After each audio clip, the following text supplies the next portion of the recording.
Hello students, welcome to online professor. I am Roshan. अभी हम बच्चों मॉक टेस्ट 26 का मैथ्स का पोर्शन डिस्कस कर रहे हैं। जैसे कि आपका क्वेश्चन नंबर फर्स्ट है, इस पे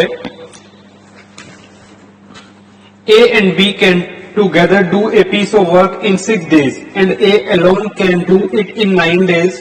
the number of days will B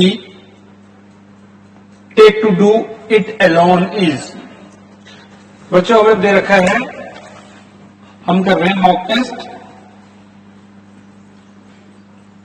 26। ठीक है, आपको बोला गया, आपके पास गिवन है ए और बी किसी काम को दोनों मिलकर करते हैं 6 days में, और ए अकेला करता है उस काम को 9 days में। ठीक है बच्चों, तो अपने को निकालना क्या है कि बी उसी काम को कितने दिन में करेगा। ठीक है, लेकिन देखो अब हमें डाटा क्या क्या गिवन है कि ए और बी दोनों मिलकर 6 दिन में करते हैं, ए अकेला उसी काम को 9 दिन में करता है। इन दोनों का एलसीएम ले लो, 6 और 9 का एलसीएम लो, कितना हो जाएगा बच्चों 18। तो ये आपके पास हो जाएगा टोटल वर्क। ठीक है, अगर मैं ए और बी की एफिशिएंसी निकालू, यानी इन दोनों का एक दिन का काम, तो 18 डिवाइड बाई 6 यानी कि 3, और ए की एफिशिएंसी निकालू यानी ए का एक दिन का वर्क निकालता हूं, तो 18/9 इज इक्वल टू 2। तो बच्चों मुझे बी की एफिशिएंसी चाहिए, यानी बी अकेला एक दिन, बी का एक दिन का काम। तो तीनों की, दोनों की एफिशिएंसी 3 है, अकेले ए की एफिशिएंसी 2 है, तो बी की कितनी हो जाएगी 3 - 2 यानी कि 1। ठीक है, 3 - 2 इज इक्वल टू 1। तो ये कितने दिन में करेगा बच्चों काम 18 डिवाइडेड बाय इसका एक दिन का काम कितना था, तो 18 डेज में वो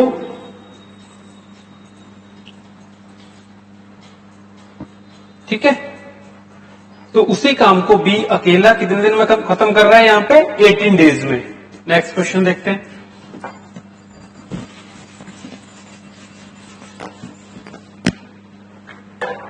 The length of the two parallel sides of trapezium are 16 meter and 20 meter respectively. If its height is 10 meter, then its area in square meters is। Trapezium आपको गिवन है, एक ट्रेपेजियम, इसकी दो पैरेलल साइड आपको given है 16 centimetre और 20 centimetre. इनके बीच की जो हाइट है बच्चों वो आपको दे रखी है 10 मीटर।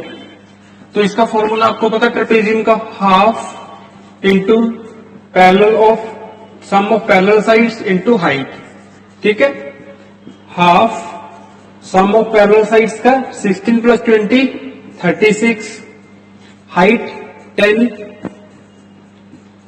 18। बच्चों आपके पास हो जाएगा 180 सेंटीमीटर स्क्वायर, आपका आंसर होगा। ठीक है, नेक्स्ट क्वेश्चन देखते हैं।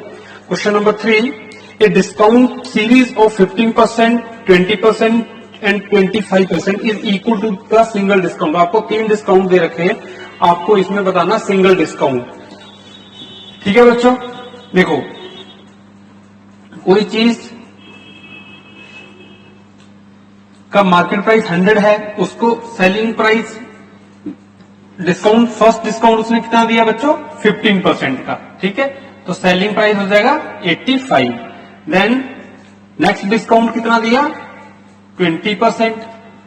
ठीक है, तो सेलिंग प्राइस हो जाएगा हमारे पास, this is market price, this is selling price है। ठीक है बच्चों, और थर्ड जो डिस्काउंट दिया -25%, तो सेलिंग प्राइस हो जाएगा 75। ठीक है बच्चों, अब देखो जो कट रहा है उसको काट दो, इधर से इधर वाले को काटना है। 25 3 जा 75, 4 जा, ठीक है, 25 जा, ठीक है।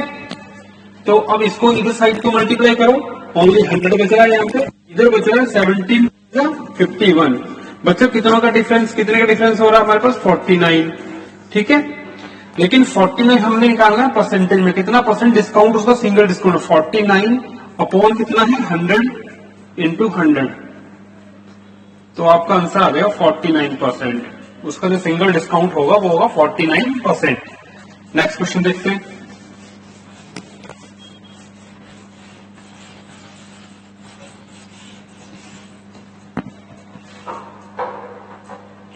rupees 490 is divided among A, B and C such that A's share is half that of B's share and thrice that of C's share. What is the C's share? अब देखो आपको क्या बोला गया है, जो A का शेयर है हाफ ऑफ B का शेयर है, तो A अपॉन B कितना आ जाएगा बच्चों यहाँ पे 1/2. नेक्स्ट स्टेटमेंट क्या बोली है उसने, एंड थ्राइस ऑफ C, यानी कि A का ही रिलेशन कहता है थ्राइस ऑफ C, तो A अपॉन C कितना आ जाएगा बच्चों 3.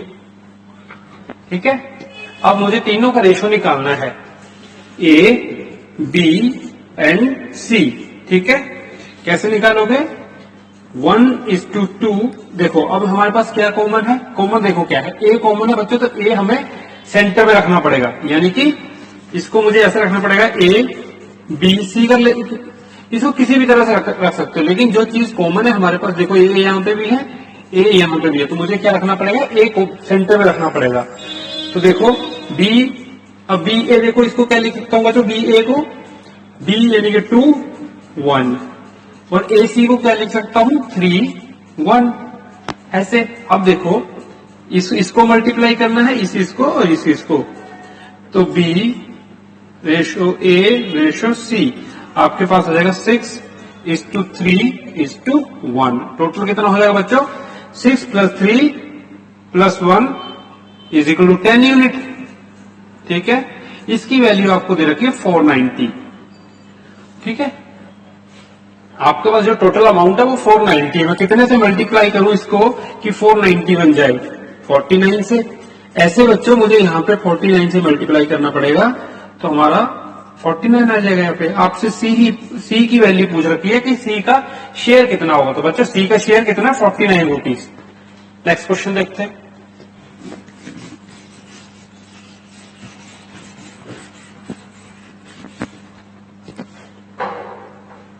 A dealer sold an article at 6% loss. He had sold it for ₹64 more.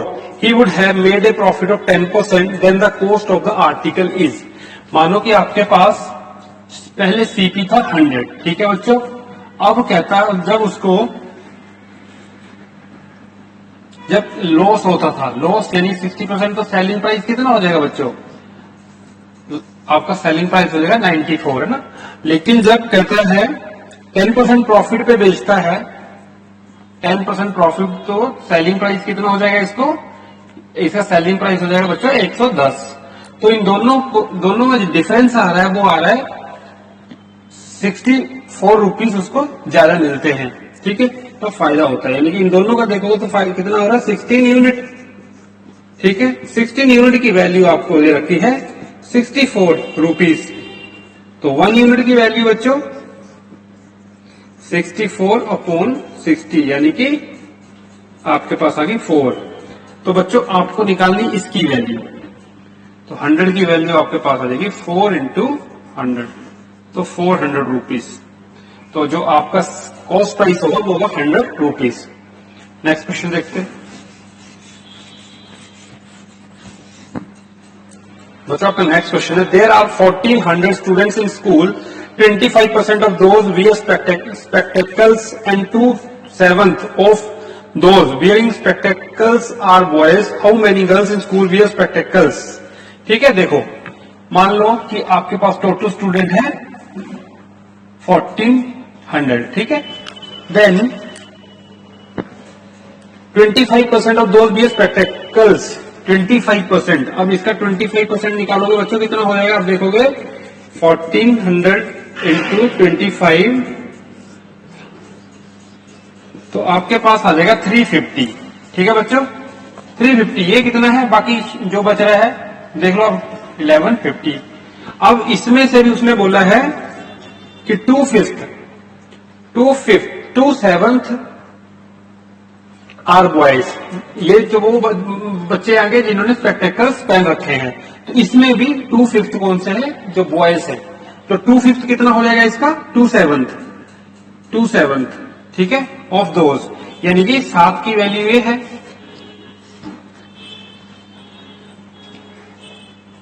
2/5. अब आपको बोला गया 2/5 2/7, ये आपके पास है, इसकी वैल्यू 350 है, इंटू अगर मैं 5 से करूंगा और इसकी वैल्यू इंटू 5 से करूंगा तो आपके पास 100 क्या है, 100 बॉयज है जो स्पेक्टेकल्स पेन रखे जिन्होंने। अब हमें निकालनी है गर्ल्स। ये टोटल है, ये आपके पास बॉयज है तो गर्ल्स कितना होता है 7 माइनस 2 यानी कि 5। ठीक है बच्चों, तो 5 की वैल्यू आपसे पूछा था, 5 कैसे आएगी, 50 से मल्टीप्लाई करोगे 250। ठीक है, तो आपका आंसर होगा 250। ठीक है बच्चों, ये 2.7 आपको क्वेश्चन में बोला गया है,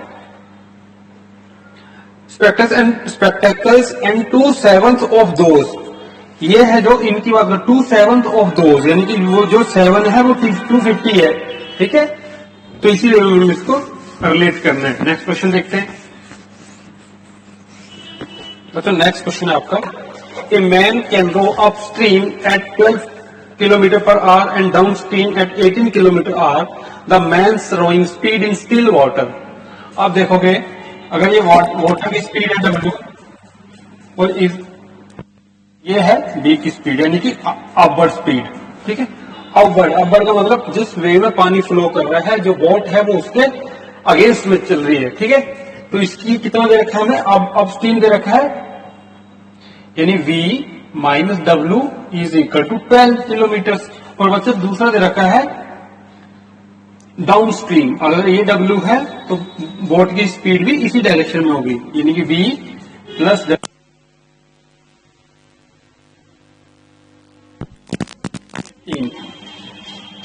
ठीक है बच्चों, अब देखो, अब यहां पे दोनों इक्वेशन को आप कर दो add. 2B is equal to 30, B की वैल्यू आपके पास आ जाएगी 15 किलोमीटर पर आवर। ठीक है, 15 किलोमीटर पर आवर। आप ऑप्शन देखोगे तो आपका ऑप्शन है इसके अकॉर्डिंग ए। नेक्स्ट क्वेश्चन देखते हैं।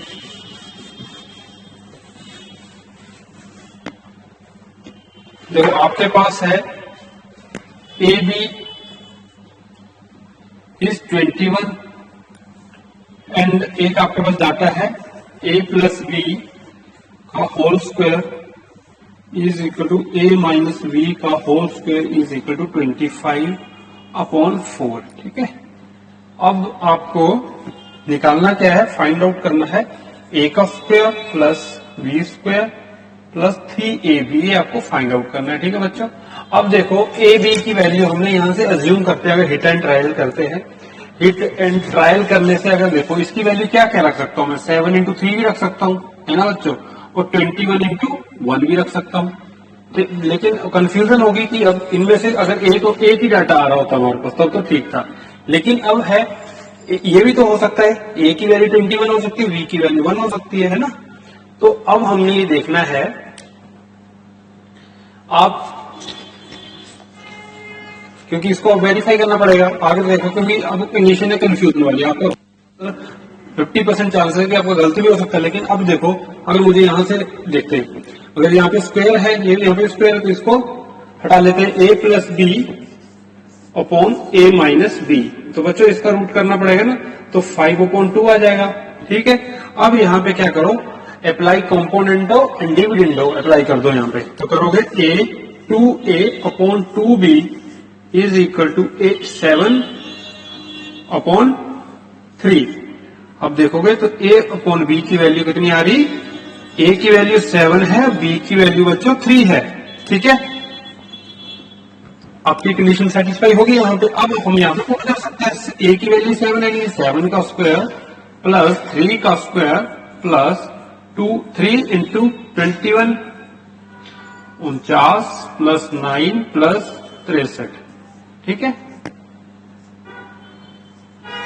121 आपका आंसर होगा। ठीक है, नेक्स्ट क्वेश्चन देखते हैं।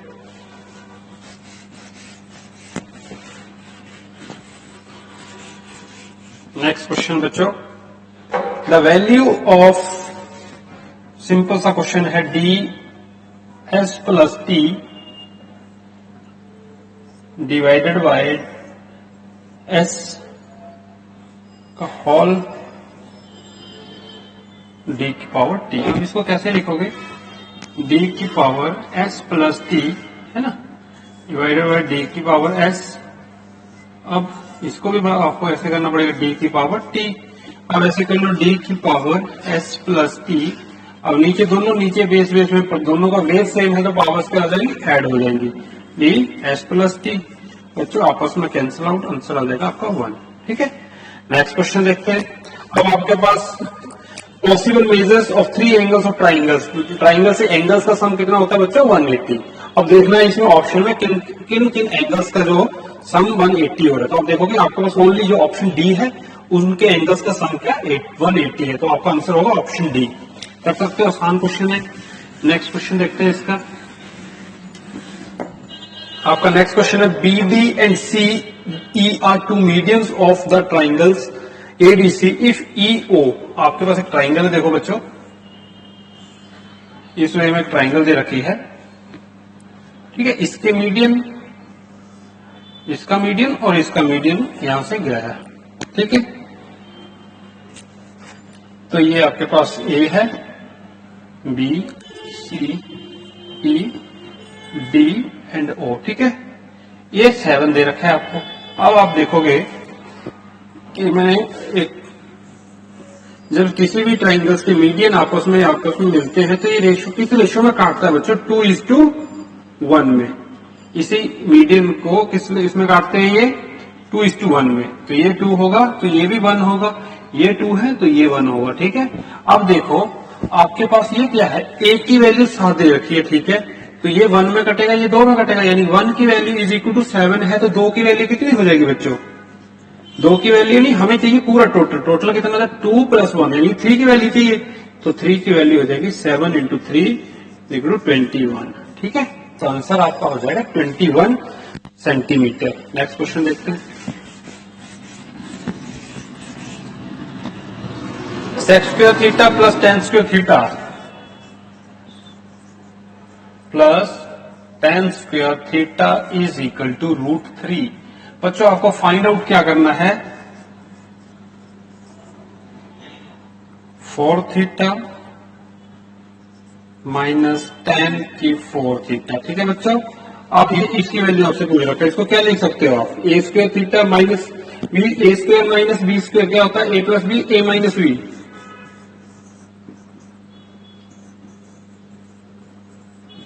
एक तो आपके पास ये हो गया और एक हो गया माइनस tan²। इसकी वैल्यू कितनी होती है बच्चों, 1, ठीक है। अब ये कितना हो गया, ये हमारे पास ये हो गया, इसका √3 था, ये तो आपके पास आंसर आ जाएगा √3। √3 × 1 √3। नेक्स्ट क्वेश्चन देखते हैं।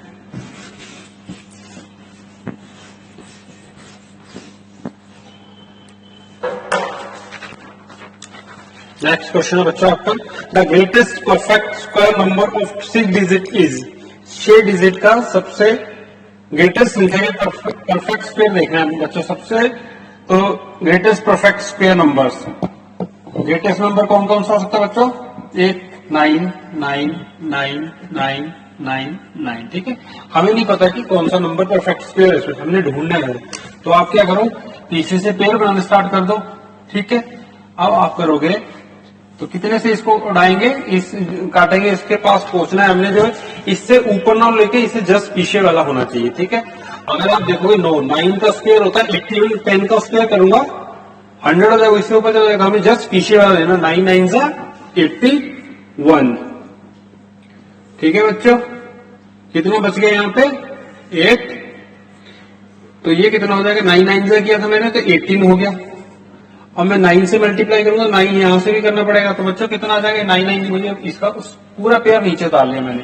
तो आप देखोगे तो आपके पास आ जाएगा 701। फिर करोगे इसको 198, ठीक है। आप कितने से जाएगा, यहाँ 9 था, अब एक पेयर आपका और नीचे आ जाएगा। तो आप देखोगे 198। आप फिर देखोगे 9 से जाएगा ये, तो ये कितना हो जाएगा आपके पास बच्चों, 17901 के आसपास, ठीक है। आपका एलसीएम आ जाएगा 1998।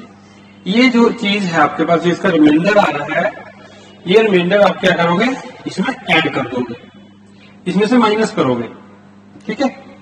तो वही ग्रेटेस्ट नंबर होगा, क्योंकि इसके बाहर चले जाओगे जब इससे और ऊपर ऐड करोगे तो 6 डिजिट की जगह 7 डिजिट हो जाएगा, क्योंकि एक जीरो ऐड हो जाएगी। हमें चाहिए 6 डिजिट के अंदर, तो इससे जस्ट इसको माइनस करना पड़ेगा, यानी कि 999। ठीक है, इसमें से माइनस कर दो 1998, 100899। तो आपका आंसर होगा बच्चों 998001। ठीक है, नेक्स्ट क्वेश्चन देखते हैं।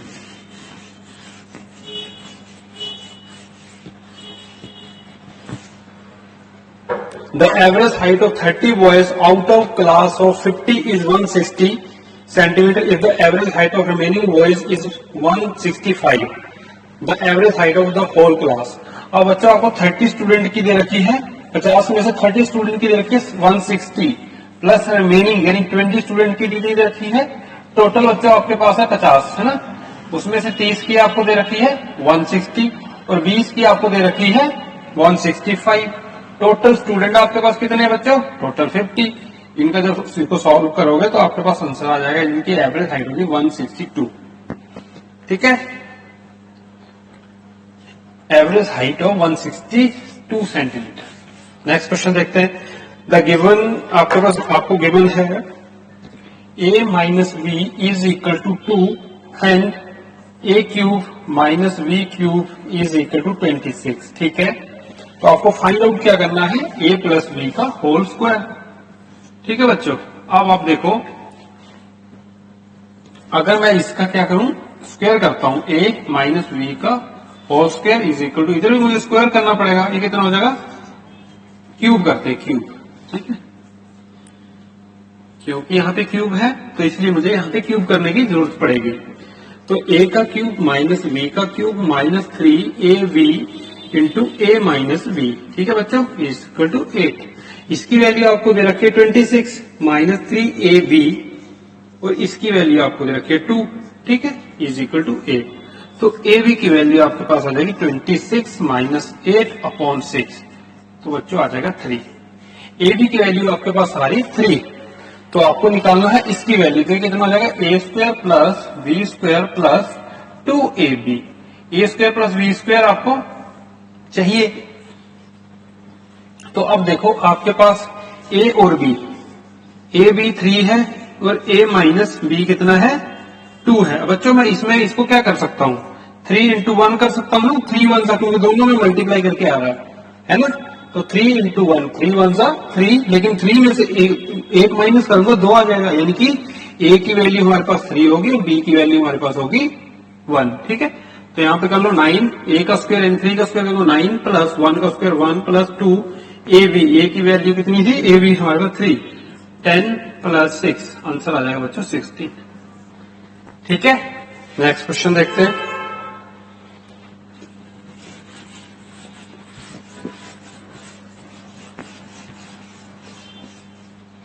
बच्चों आपका नेक्स्ट क्वेश्चन है,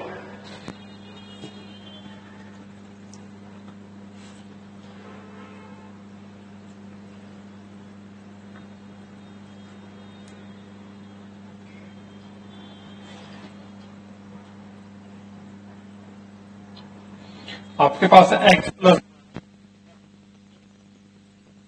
आपको एक डाटा और गिवन है, x माइनस 4 का क्यूब प्लस y माइनस 2 का क्यूब प्लस z माइनस 3 का cube minus 3x minus 4 y minus 2 z minus 3 is equal to. ठीक है, अगर आप देखो इसकी वैल्यू हमसे पूछा गया है। ठीक है, अगर आप ऐसे मान लो कि जैसे a x plus Y plus Z is equal to 0 ले लेते हैं, इफ हम ले लेते हैं अपनी तरफ से। ठीक है, अगर ये आपने 0 ले लिया तो आपको पता है, तो x की जगह क्या है, x माइनस 4 प्लस वाई की जगह क्या है, इसको a प्लस बी भी लिख सकते हो, पहले a plus B plus C is equal to 0। a की जगह लिख लो x माइनस 4, b की जगह लिख लो y माइनस 2 प्लस c की जगह क्या लिखोगे, z minus 3 is equal to 0। x plus Y plus Z हमें पूछा गया है। इज इक्वल प्लस कितना हो जाएगा -9 है ना, इज इक्वल टू 0। बच्चों इसकी वैल्यू कितनी दे रखी है, इसकी वैल्यू आपको 9 दे रखी है आपके क्वेश्चन में, 9 इज इक्वल टू 0। ठीक है, तो आपका आंसर होगा 0। नेक्स्ट क्वेश्चन देखते हैं।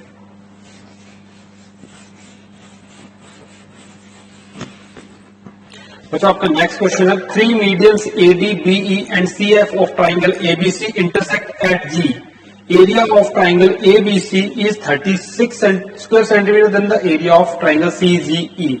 अब देखो ये आपके पास एक ट्राइंगल है बच्चों, ठीक है, ABC, इनके 3 मीडियन है, ये ऐसे ऐसे, इसके मीडियन जब बच्चों इनके मिड पॉइंट्स को जब काट रहे हैं तो ये जितने पोर्शन में जो इसका एरिया होगा ना बच्चों, ये उसी जितने ट्राइंगल्स में यहाँ ट्राइंगल बन रही है उतनी ही एरिया उसमें ही इक्वल पार्ट्स में डिवाइड होगा। ठीक है, ये कितना हो गया 1 2 3 4 5, ये सिर्फ सारे पार्ट जो है वो इक्वल है, ट्राइंगल्स बन रहे हैं तो ट्राइंगल आपस में इक्वल है। ठीक है, तो आप देखोगे आपके पास था इसका एरिया 36 है पूरे का, लेकिन जब इक्वल पार्ट्स में डिवाइड किया 1 2 3 4 5 6, तो डिवाइड 36 से डिवाइड करना पड़ेगा, यानी कि 6। हर एक पार्ट का एरिया कितना होगा बच्चों 6 सेंटीमीटर स्क्वायर। लेकिन आपसे पूछा क्या, कौन सा गया है CGE, CGE बच्चों इसका एरिया पूछा गया। अब कितना होगा इसका एरिया बच्चों आपके पास 6 सेंटीमीटर, क्योंकि हर एक पार्ट का एरिया 6 सेंटीमीटर है। ठीक है, नेक्स्ट क्वेश्चन देखते हैं। A chord of a circle is equal to its radius. A tangent is drawn to the circle at an extremity of the chord. The angle between the tangent and the chord is.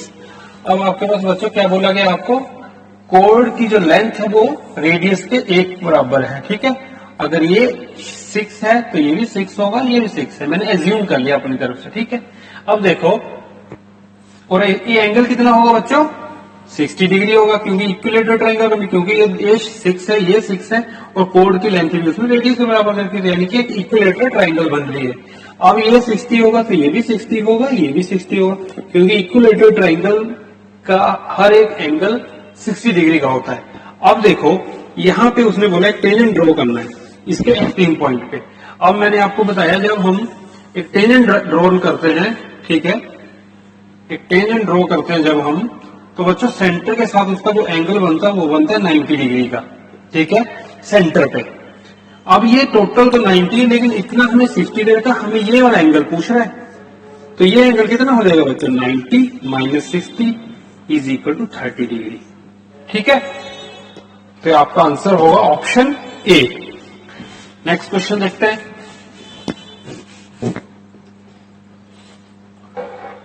Pi sine theta, pi sine theta is equal to 1, तो ये sine theta की कितना हो जाएगा बच्चों 1/पाई, and आपके पास एक है Y cos theta is equal to 1, तो कोस थीटा कितना हो जाएगा आपके पास 1/पाई। बच्चों मैं यहां से अगर tan निकालू, tan क्या होता है sine theta upon cos theta, 1/पाई अपॉन 1/पाई, तो 1 हो जाएगा, यानी कि is equal to tan theta की वैल्यू 1 कब होती है जब tan 45 होता है। ठीक है बच्चों, तो थीटा की वैल्यू आपके पास आ रही 45 डिग्री। ठीक है, आपसे क्वेश्चन में क्या पूछा गया है √3 tan 2/3 थीटा प्लस 1, इसकी वैल्यू आपको निकालनी है। ठीक है, अब √3 tan 2/3 बचा, थीटा की वैल्यू हमारे पास 45 है, प्लस 1 15, तो इधर √3 tan 30 की वैल्यू कितनी होती है 1/√3 प्लस 1 आपका है, तो 1 + 1 इज इक्वल टू 2, तो जो आपका आंसर होगा वो होगा 2। नेक्स्ट क्वेश्चन देखते हैं।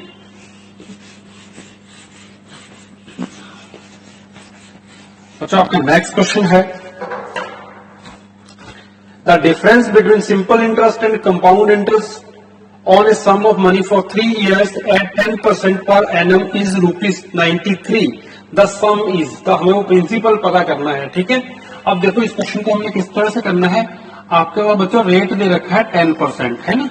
अब 10% को मैं क्या लिख सकता हूँ, 10/100।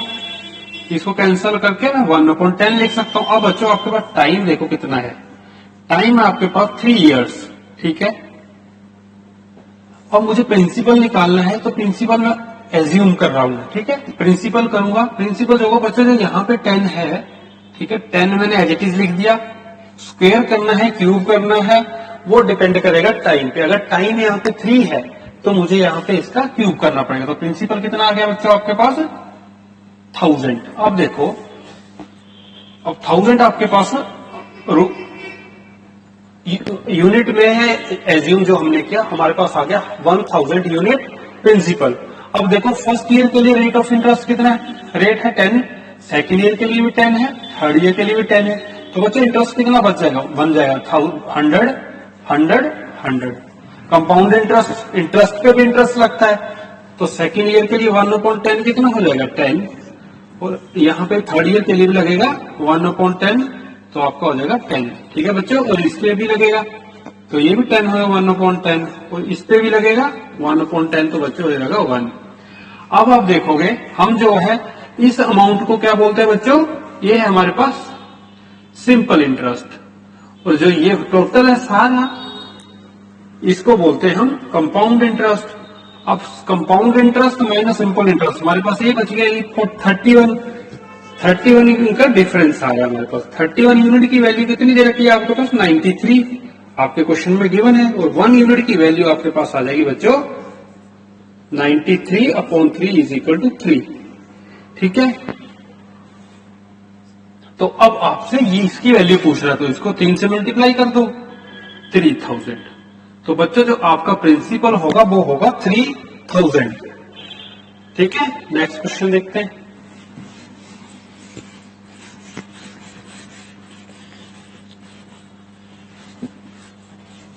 वैसे इसको करने का एक आसान से फॉर्मूला भी है, लेकिन उसकी कैलकुलेशन थोड़ी मुश्किल हो जाती है। Difference is equal to principal into 1 plus R, principal into R upon 100 का स्क्वायर इंटू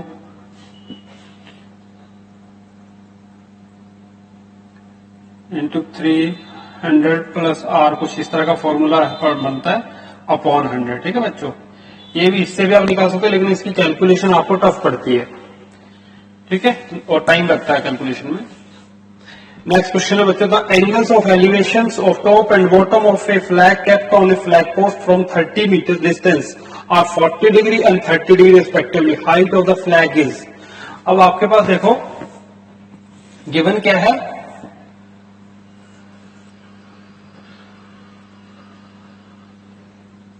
अब देखो ये आपको हाइट निकालनी है, एक है आपके पास 30 डिग्री और ये वाला है 45, ये दे रखा है आपको बच्चों 30। अब ट्राइंगल्स को कंपेयर कर लो, अगर ट्राइंगल आपके पास 30 डिग्री है तो क्या होगा 1/3, और 45 है तो आपके पास हो जाएगा 1/1। बच्चों बेस देखो दोनों ट्राइंगल्स का सेम है, तो हमें क्या करना, बेस सेम करना पड़ेगा यहाँ पे, क्योंकि यहाँ √3, इसको √3 करने के लिए √3 से मल्टीप्लाई करना पड़ेगा, यहाँ पे भी √3 से मल्टीप्लाई करना पड़ेगा। अब देखो √3 की वैल्यू आपके पास कितनी है बच्चों 30, आपको निकालने की 30 की वैल्यू कितनी थी 1, और इसकी वैल्यू कितनी है √3, टोटल √3 है, तो आपको निकालना है √3 - 1 की वैल्यू 30 अपॉन √3 इंटू √3 - 1। 3 से ऊपर नीचे मल्टीप्लाई कर लो, क्योंकि मुझे √3 हटाना है यहाँ से, तो आप लिखोगे 10√3 इंटू √3 - 1, ठीक है। तो आपके पास हो जाएगा 30 - 10√3। तो आपके पास बच्चों जो आंसर होगा आपका ऑप्शन बी, डी, ठीक है। नेक्स्ट क्वेश्चन देखते हैं।